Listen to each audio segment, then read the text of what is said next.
Hi YouTube, so we're back. It's been, we're actually back a little bit early, but I wanted enough time to make sure to get the camera up and running and everything. One thing I will say while I'm thinking about it, kydex is it's a pretty incredible material. I mean, for some sheath setups, right? One thing to watch out for, especially with this thin stuff, is don't throw this on the dashboard of your truck in the middle of summer, okay, and expect that kydex to retain its shape, because it will get hot enough on your dashboard in a hot summer day to heat this up enough to where it starts relaxing and going back to a flat shape, and it'll pretty much ruin the sheath. Also, kydex works really good. I mean, it's got really nice high retention and everything.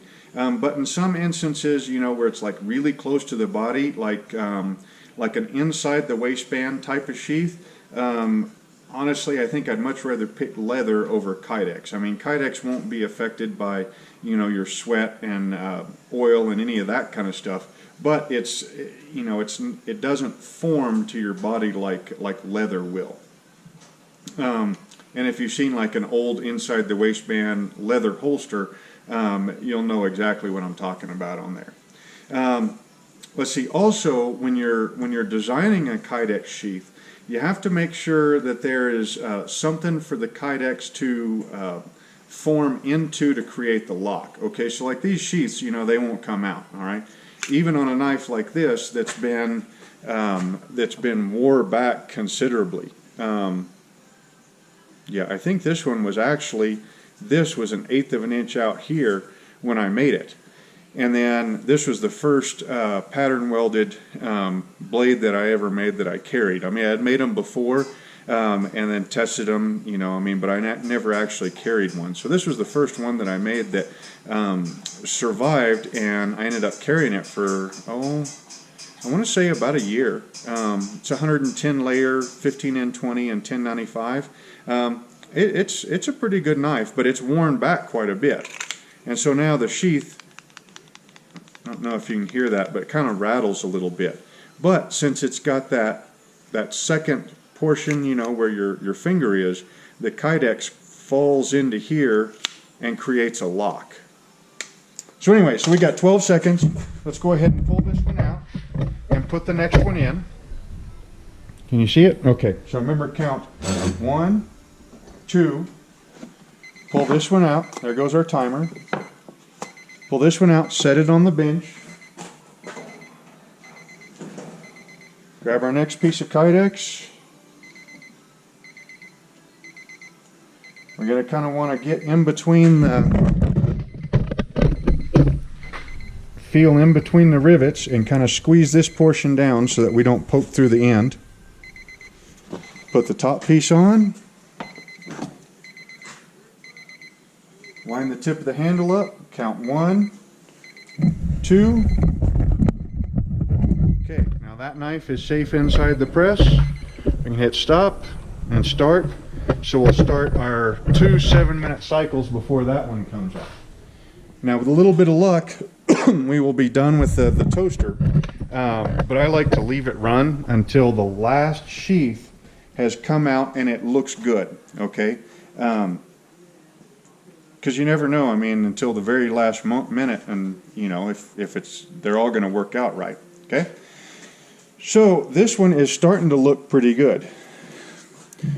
You can see we've got some pretty good detail going on here. Actually, let's get you in front of this white thing and out of the light from the, as much as I enjoy that window, I kind of think the light coming from it is something to keep an eye out for these videos. You notice how we're not pulling the knife out yet, okay? We want to let this come down to room temperature before we fool with it, okay? But it's looking pretty good right now, all right? We can see that the blade is pretty much centered in between the rivets, okay? We can actually see the blade. We can see that we got what looks to be a pretty good,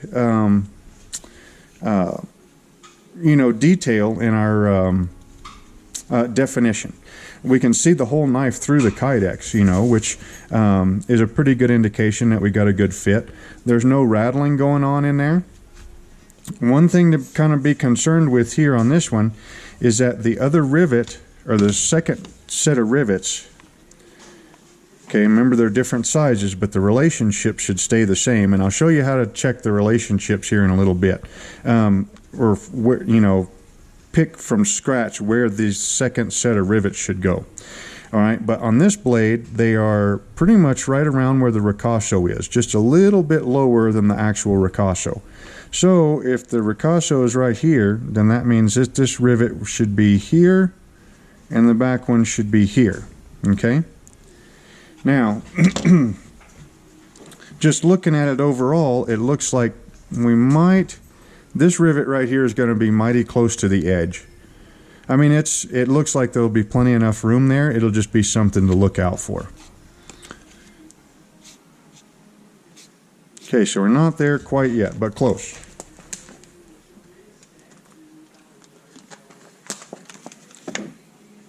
Some things in knife making you can rush, and other things you can't.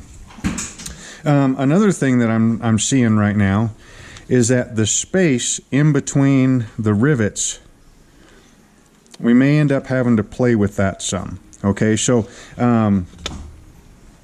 again, comparing a knife sheath to a holster, one of the most important dimensions that you can get on a holster or a knife sheath, okay, that's going to be going on a belt, is the fit between the belt and the sheath. Okay, so if you have a don't worry, I'm not getting all the way undressed, I'm just taking my belt out of the loop so you can see it. Okay, so this is a pretty, you know, a nice heavy Carhartt leather belt, right? And it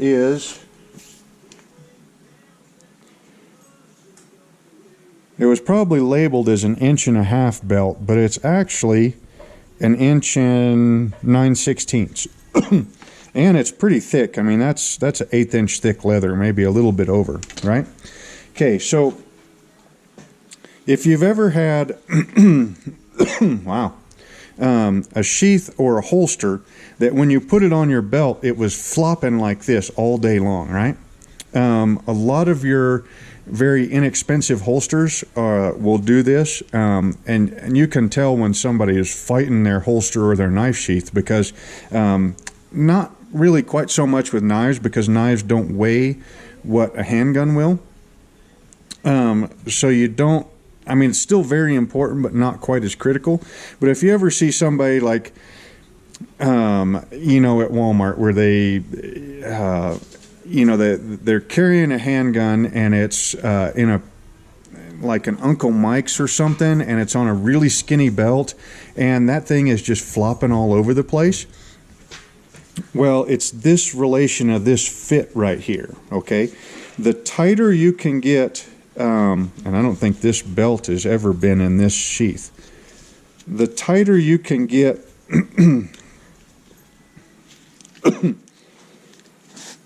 the tighter you can get this fit up, okay, to where it fits tight to the belt. I mean, not only this way, but this way also, okay? See, now that, I mean, it's got a little bit of wiggle, but I'm actually having to push fairly hard on it, okay, to get it to wiggle like that. And there's not going to be hardly any wiggle this way.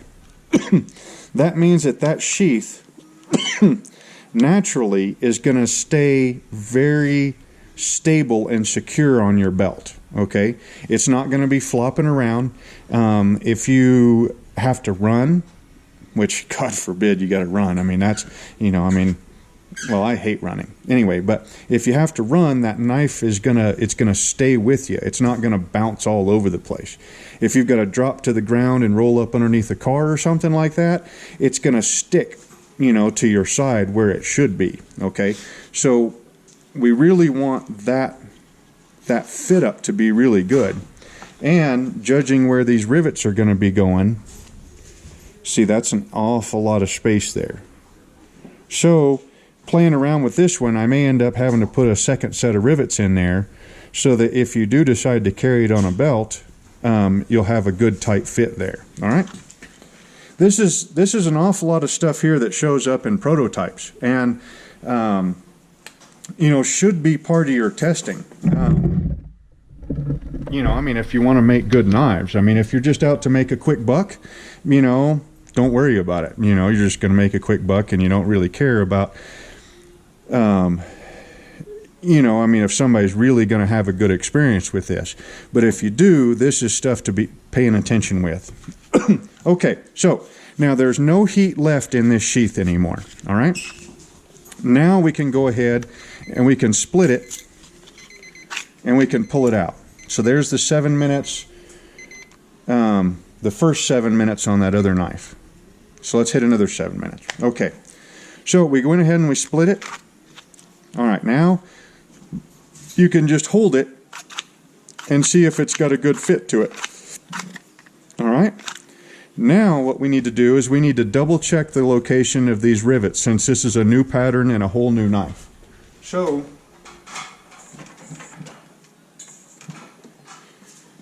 we take these tiny spring clamps. Okay, now what we're looking to do is we're looking to put the edge of that spring clamp where the rivet is going to go. Okay, so not the center of the spring clamp, but the edge of it. So our guess is going to be that we're going to want the rivet right there.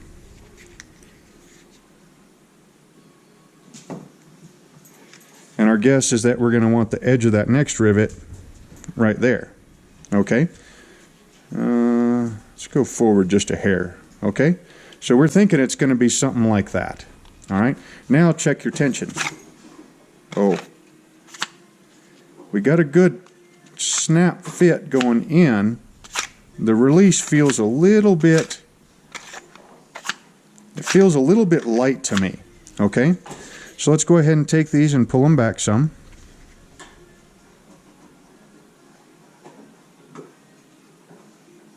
About like that. Oh, that's considerably tighter.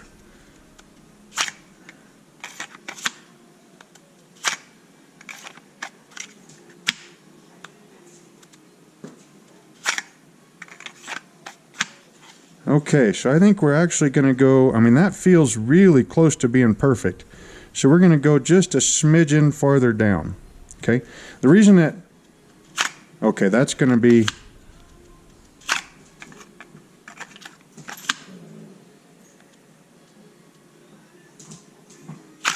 okay, that feels too tight right now, okay, which is perfect for where we want it right now, okay? Remember, this kydex sheath right now is dry. There is no oil, there's no water, there's no nothing inside there, okay? So the sheath is completely dry. It's also completely brand new, all right? These will, the kydex will, stretch, for a lack of a better term, you know, or break in as you use it. Okay, so you want that sheath to be a little on the tight side when it's brand new, or maybe even a little plus a little on the tight side when it's brand new. That's kind of tough to describe in words. Also, we're going to cut away quite a bit of this kydex right here, you know, in this next step. So we're going to bring this edge up to here, okay, which will, you know, there'll be less kydex that'll be gripping this section. All right, so right here at the corner of these two spring clamps, that's where we're going to want our rivets to be.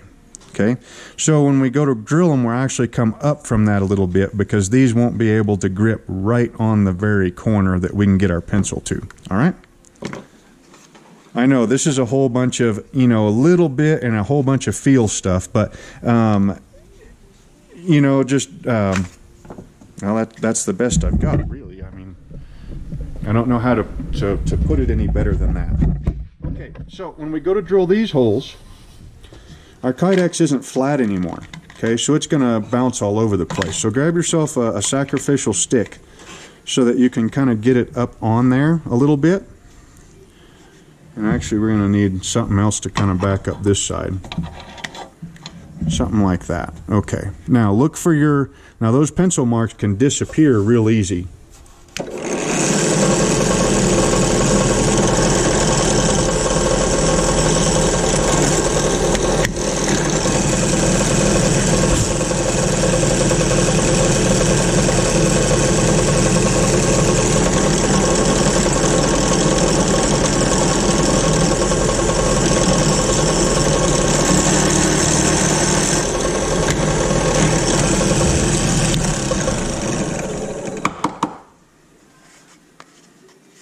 Okay, we're looking good. So we are, actually I went a little bit low on that one.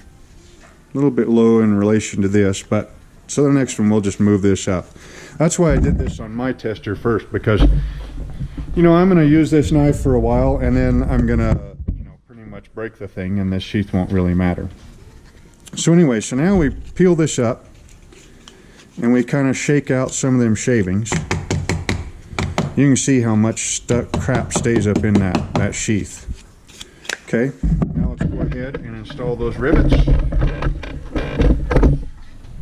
Make sure that the finished edge of your rivet matches. Okay, so here's see how this one is wider than that one? Okay, where they both go on the back or both go on the front, whichever way, but you want them to kind of match so that it looks a little bit nicer. We'll set that. We'll set that. Now we get to find out if we were right or not. If we were right, everything's cool. If we were wrong, there's not a whole lot we can do about it. Okay. That is actually a little bit tighter than what I was after. But that's okay. We'll loosen this up a little bit when we take this kydex off, when we take this off, and then we'll put a couple of drops of oil on it and we'll see what happens. I guess if it's too tight, there are a couple of things you can do to fix it, and we'll burn that bridge when we get to it. Okay, so what we're going to need to do now is, actually I think we're going to go ahead and take this to the bandsaw first and cut about that much of it off. Then we're going to go grind it.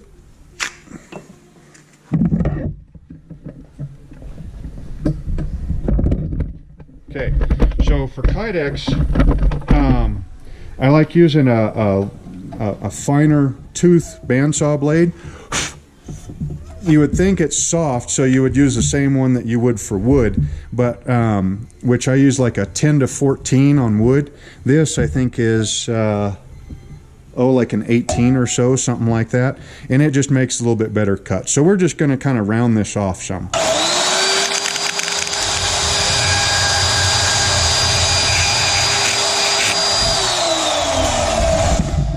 Okay, I actually went a little bit close on that one, but that'll be all right. And there goes our timer for the other one. So let's check it. 1, 2. Pull it out. I guess you'll probably want to see it too, huh? Oh. Pop it open. Okay. So that looks good. That looks like we can work with that. That looks like we can work with that. Everything looks pretty good, so we'll go ahead and shut the toaster off.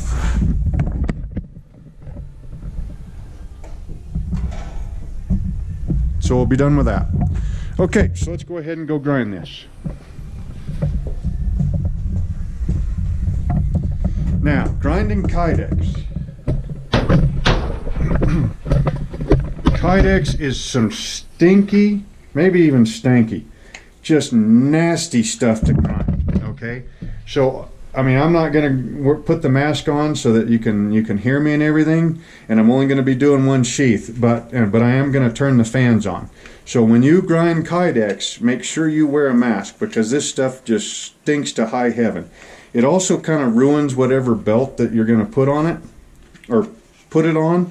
So use a belt that you, if it's a new one, just know that you're probably not going to be able to use that knife for or that belt for anything else afterwards. All right, so what we're going to need to do is we're going to need to come in, knock these corners off, and make this a nice, pleasing shape.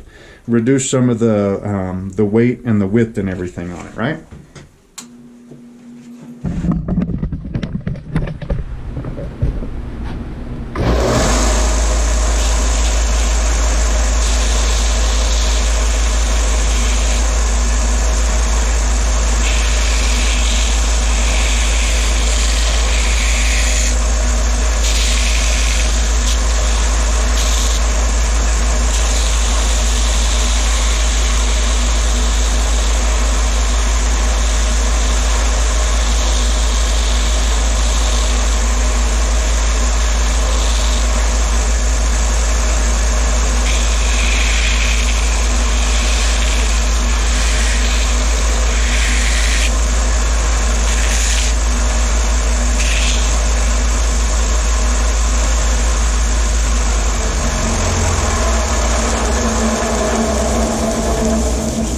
it'll do this stuff on you too, where it just kind of globs up and doesn't actually like get ground off and gets all nasty, kind of like when you're grinding like plexiglass.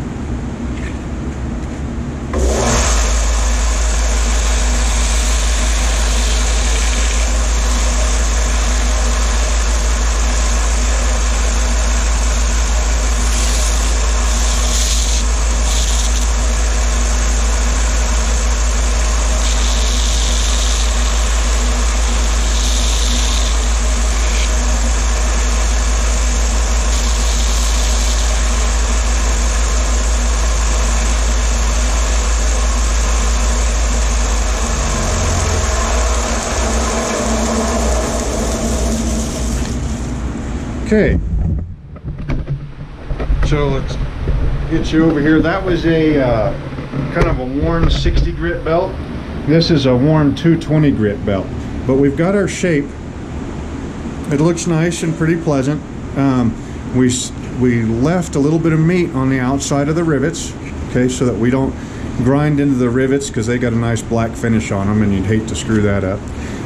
So now what we need to do is we need to come back and take everything down to this this worn 220 grit belt finish.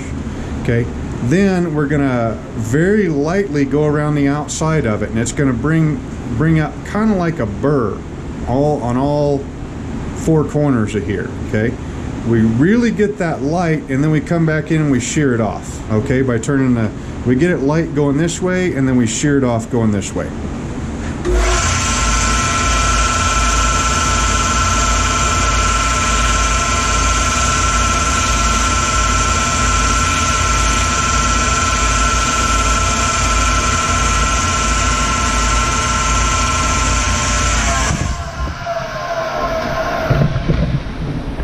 I forgot to mention, it's kind of the same thing here as with wood. If you grind on the platen, it grinds more aggressively, but it doesn't leave as nice of a finish. Okay, so once you get everything done, move down to your slack belt, and that'll make it'll take these like harsh grind marks, and it'll just smooth them out on the slack belt.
Okay, so now I'm just feeling for any sharp edges that I might have missed.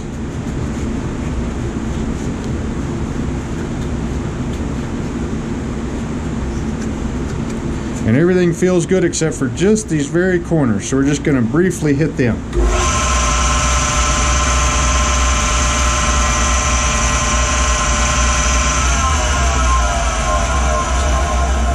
Okay, so now we got a good looking sheath.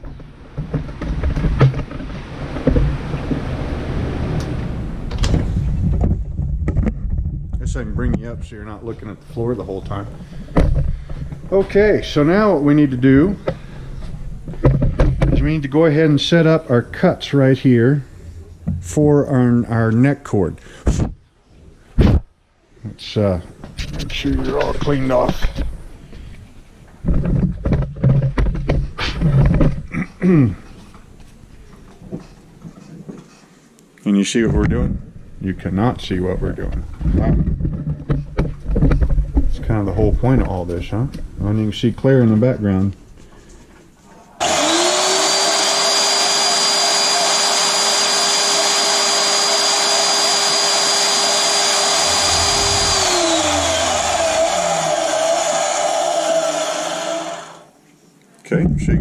2 cuts now. All right.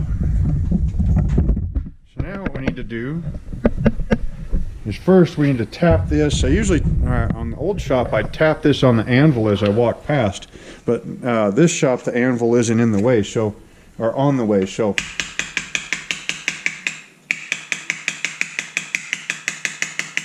And you will be surprised at all the crap that comes out of the inside of that sheath. All right, so now we take just some 220 grit sandpaper, and we go ahead and we kind of sand inside both of these slots, just to kind of get rid of the trash and nastiness that's in there. Okay, got that done. Now let's go ahead and before we get any farther, let's test our fit.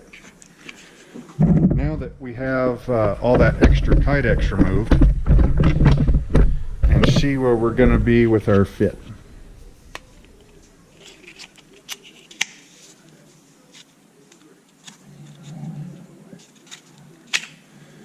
Yep, still a little on the tight side.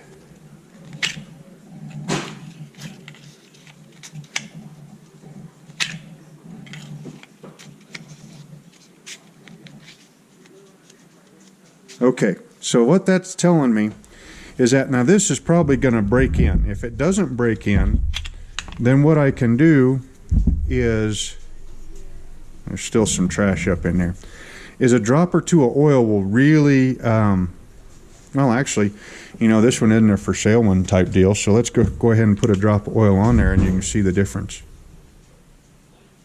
This is just the mineral oil that I use for sharpening.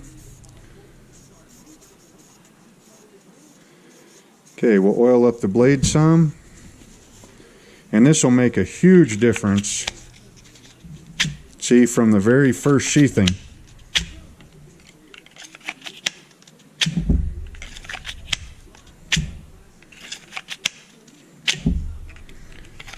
You know, I may end up, since this is a belt knife, I may end up just leaving that as is, because I know I'm gonna be really hard on this knife. And I know I'm going to be wearing the edge back really fast, you know, just in use. So as this edge gets sharpened and gets worn back, I'll take this part and kind of grind it down a little bit as I sharpen the knife, and I bet you it'll break in within, oh, probably within 2 or 3 sharpenings, because it's getting really dang close to. Yeah, still pretty good. I think on the next one I'm going to raise these up just a hair. Okay, so now what we need to do is we need to fit this for my safety feature. All right? Watch out, Claire. I need to get over here. Okay, to do that, get some of this stuff out of the way here. I take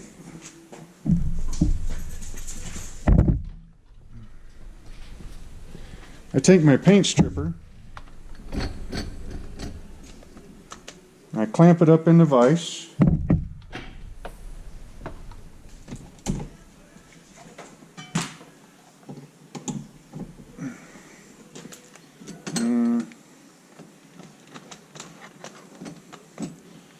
About like so. Okay, so it's not pointed straight down, it's pointed in, or straight down, it's pointed at an angle. All right? I'm going to have to kind of get over here to where I can get up in here with you. All right, and then I'm going to need a, you know, the drill press. Oh, here we go. You know, in the old shop, the drill press was right there, so all my drill bits were here. So we are going to grab a, what is it, Wyatt? So we're going to grab a 5/32 drill bit, as I believe is the one. Okay, now this is gonna, I'm right-handed, so I'm gonna set this up for a right-handed neck carry, okay? Because if I ever want to carry this as a neck knife, I'm right-handed, so I'm gonna want it sitting like this, right? Okay, which means that these holes, well, there's no holes now, but it's gonna have to make a hole here and then tilt it inwards like this so that the neck cord can come through. All right. So this is also another, you'll make 10 or 15 of these, or even, maybe 2 if you learn faster than I do. And then you'll learn about how much heat to put in here. Okay, but once I turn this on, you probably won't be able to hear me. So I'm going to heat like this. Okay, so that airstream is coming down, and I want it hitting this tab right here, right? I want it hitting this tab and then bouncing off. And then flip over, I want it hitting this tab and bouncing off, okay? This being a smaller piece, that's not attached to this piece now, this will heat up faster than this will. If the heat bleeds over into this, just pinch it down with your fingers. I mean, it'll be hot, but it shouldn't melt your flesh off. It should just be uncomfortable for a little bit. Once this gets warmed up, then the drill bit goes in here. That keeps it to the nice, right size, and then you twist it in like that. And then you just hold it until it sets up, okay?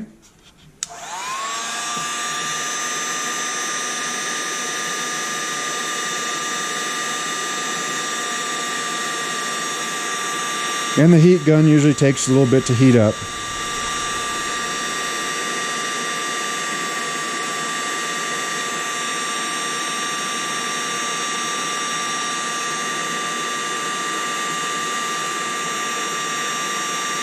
Now you can see how that's starting to open up a little bit.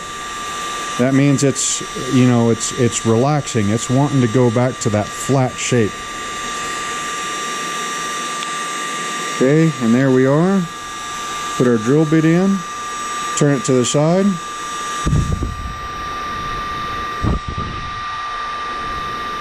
Blow on it a little bit. Bam. Perfect neck cord loop. Okay, let's tilt it in a little bit. Let's do the same on the other side.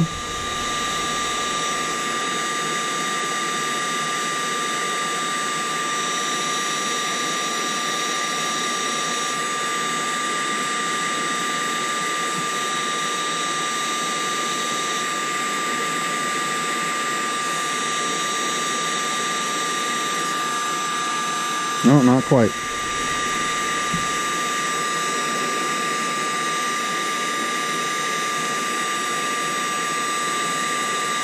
There we go. Put this in here. And see how it's twisted.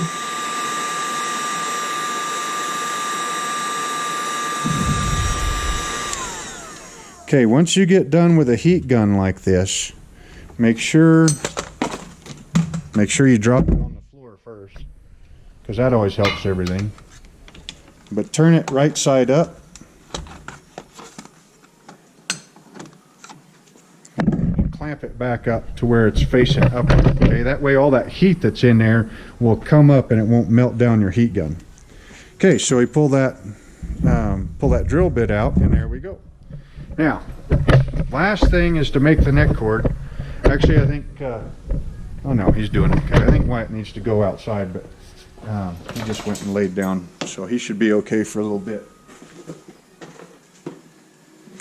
Okay, to make the neck cord, we take paracord, and I don't know if this is actual, like, real paracord or knockoff paracord. I don't think it really matters all that much. Okay, now I have 2 marks on the bench. There's one here, and there's one here, okay? So we go from that mark to that mark.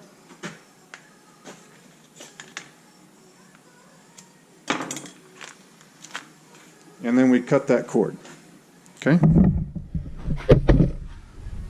Now we go ahead and we strip the inside pieces out. We grab a lighter. Now this part right here is kind of important also. What we're after here is not just to seal the end of this rope. We want to seal the end of this rope and turn it into a needle.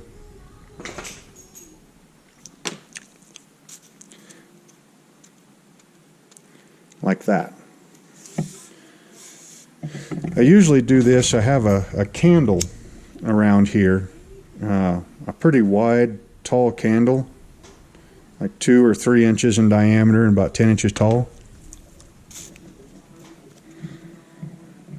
And then I just hold this in the candle flame, and then that way I don't have to hold it that way. Have a little dish of water you can dip your fingers in so you're not, licking your, putting your spit all over everything. And then that way you can kind of crush it out.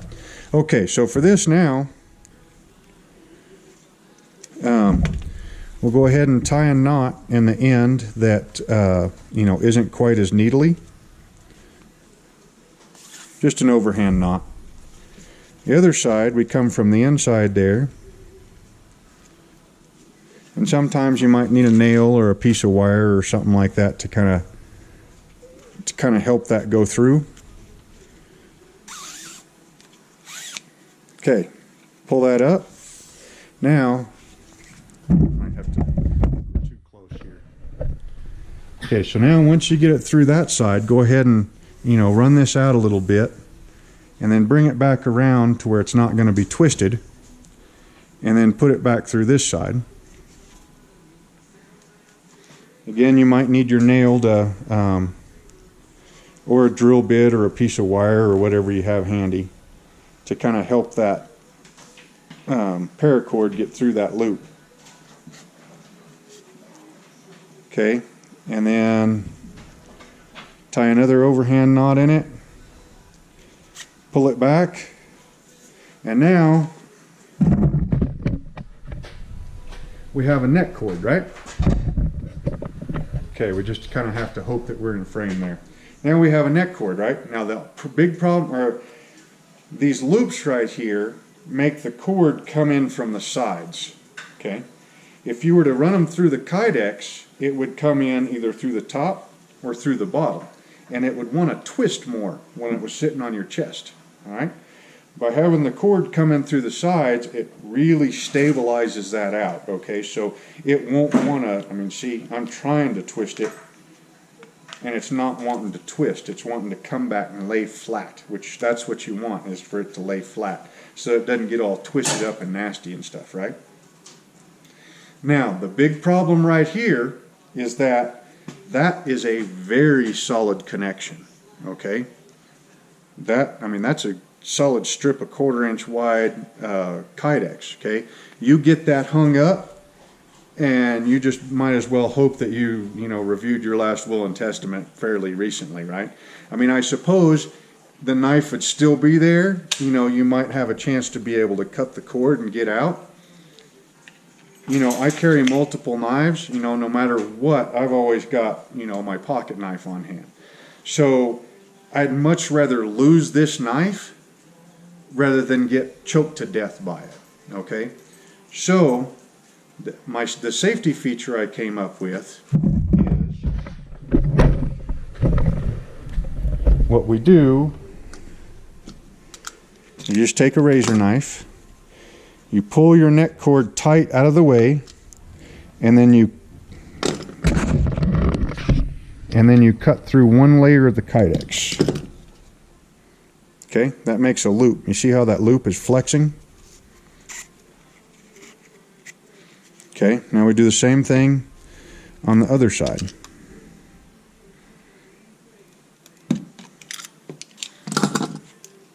See how that's flexing? Okay, so now we're not going to test it because it only works a couple of times before that kydex just gets weak. Now, if I get hung up, okay, that knot with enough force is going to pull through that because now it's not attached anymore, okay? This gives you a chance. I've tested it before. I haven't tested it by, getting hung up and jumping off a ladder or nothing, because that'd just be kind of wild. But I've, hung this up and pulled through and tested it, and it seems to break, I want to say, at about 20 or 30 pounds, okay? Which is still going to hurt, but you should be able, it gives you a fighting chance if you ever get hung up on this thing and, you drop down 20, 30, 40 pounds of force, and it releasing is a heck of an awful lot better than the breaking strength of, I think they call it 550 paracord, is because it will hold 550 pounds. Now with no inside, maybe it'll only break at 300, but I'm a pretty big dude at about 240, and 240 would, you know, would be more than enough weight to choke you out. Okay. Now, so this is set up like a necker, right? Oh, so another thing. So this is the normal length of cord that I put on a necker. All right. So if this is too long for you, what you do is you just simply pull some cord through, tie another overhand knot in, and now it's closer. You can either cut that off and reseal it, or just leave it back there if you need more. Okay, and you know, you can always readjust that several times, you know, during the course of a day if you need to. So now, how do we turn this into a belt knife? And that's kind of a good question. I think I've done this to like 4 or 5 neckers, and I can never remember exactly how I do it. And I don't think it really matters. All right, so let's undo this knot. Come on, get out of there. I just cut my fingernails this morning. So let's take our net cord out, right? We already got a knot on this side. So let's see, how did I do it?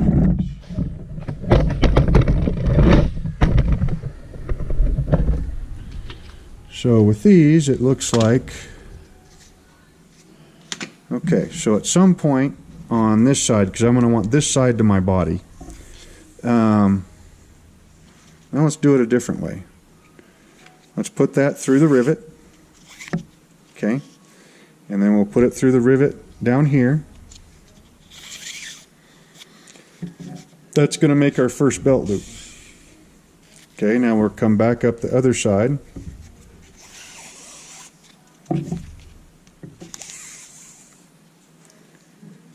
And back through this side. And we're going to want to pull these fairly tight. Okay, so that's our second belt loop, right? Now all we really need to do is get rid of the rest of the length of this cord. And then tie it in such a manner so that we can untie it and use it as a neck cord if we need to. Or just leave it there, you know, I mean, either way. We'll grab our nail here.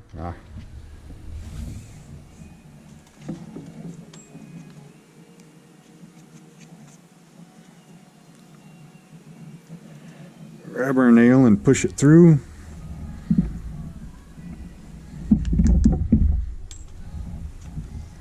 I don't think we got quite enough of a needle effect on this. Okay, so we got that through. Okay, so now we have a good strong belt loop. You could go ahead and just knot it right there and then just give it up at the moment, but we can go ahead and actually we're going to make this more needly. See how it's kind of stubby?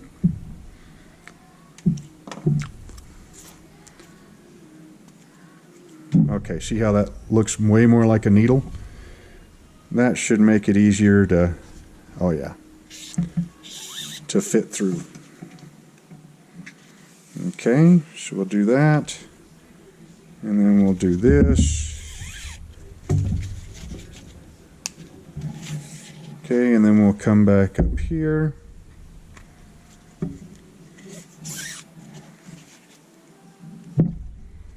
All right, and then maybe over to this side.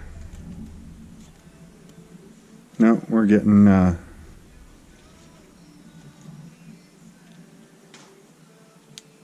where we can't fit the cord in anymore. So I think on this one right here, you can see I did that, and I came back up here and I made a series of half hitches.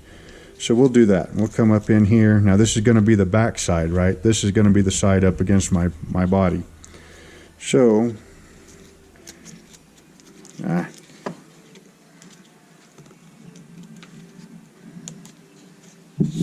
we'll bring that up like that. And then I'm sure that some of those guys out there, you know, those paracord geniuses that make like bracelets and necklaces and all kind of stuff out of paracord, you know, they've probably got a really cool knot or something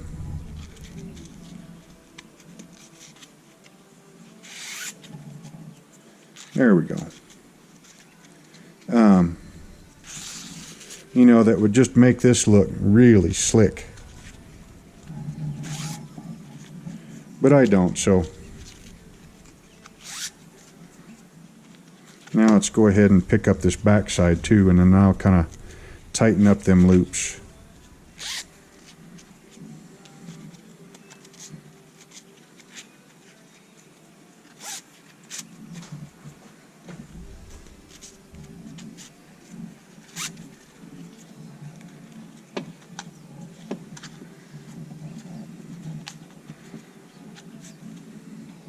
You know, you could also, you wouldn't have to do this part right here if you were pretty certain that you were never ever going to carry this as a neck cord or as a neck knife. You could just make your belt loop there and be done with it. Okay.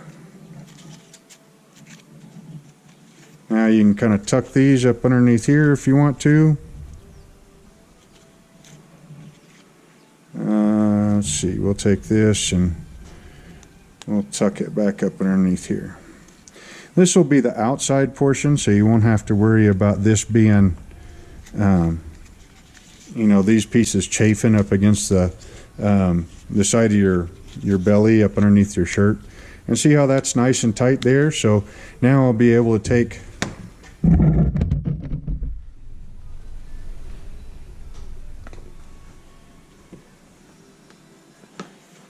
my belt and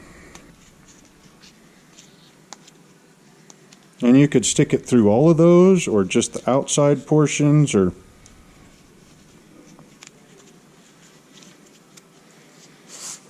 bam, there you go. Now see, it does have an awful lot more room to play there. Okay, so I may end up, after I carry it a little bit, I'll know whether I want to put the rivets here, and then so that way it rides really high, or if I want to put the rivets here, and that way it'll ride a little bit lower.